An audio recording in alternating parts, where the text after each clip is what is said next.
नागपूरमध्ये operation thunder मोहिमेअंतर्गत अंमली पदार्थ विरोधात आणखी एक मोठी कार्यवाही करण्यात आली आहे। पाचपावली पोलिसांनी कमाल चौक परिसरातून एमडी पावडर बाळगणाऱ्या आरोपीला अटक केली आहे। मिळालेल्या माहितीच्या आधारे पोलिसांनी सापळा रचून नितेश हेडाव या 23 वर्षीय तरुणाला ताब्यात घेतले। त्याच्या झडती दरम्यान 10.50 ग्राम एमडी पावडर जप्त करण्यात आली, ज्याची किंमत सुमारे 73,500 रुपये आहे। तसेच आरोपीकडून मोबाईल आणि दुचाकी सह एकूण 1,45,000 रुपयांचा मुद्देमाल जप्त करण्यात आला।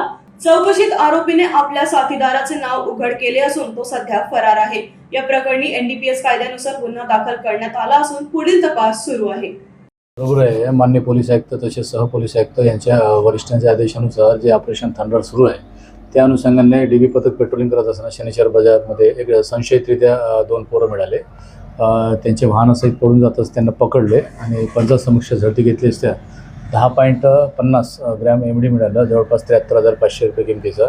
तसेच ॲक्टिवा गाडी आणि मोबाईल असे टोटल 1,45,500 रुपये किमतीचा मुद्देमाल पंचासमक्ष कायदेशीररित्या जप्त करून आरोपींना ताब्यात घेऊन अटक करण्यात आले आणि मान्य न्यायालयातून PCR घेऊन पुढील तपास करण्यात येत आहे। त्याच्यात टीम आहे PSI माझगावकर, मुकेश यादव, रवींद्र राऊत, सुशील रेवतकर, युनुस आणि पाल आणि ठाकूर असे या टीमने कारवाई केलेली आहे।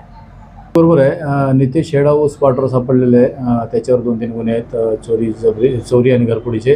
तसेच जगदीश गोखले हा मूळ इकडले बांगलादेशकडे राहणार आहे, सध्या राहायला तो पण मोडा कॉलनी कपिलनगर या एरियात राहायला गेलेला आहे। त्याच्यावर पण जवळपास 20 गुन्हे दाखल आहे आणि तो इमिडिएट रिलीज आरोपी आहे। संशय असल्याने त्यांना पकडून ही कारवाई करण्यात आलेली आहे। Bureau report NTV 24 news Nagpur.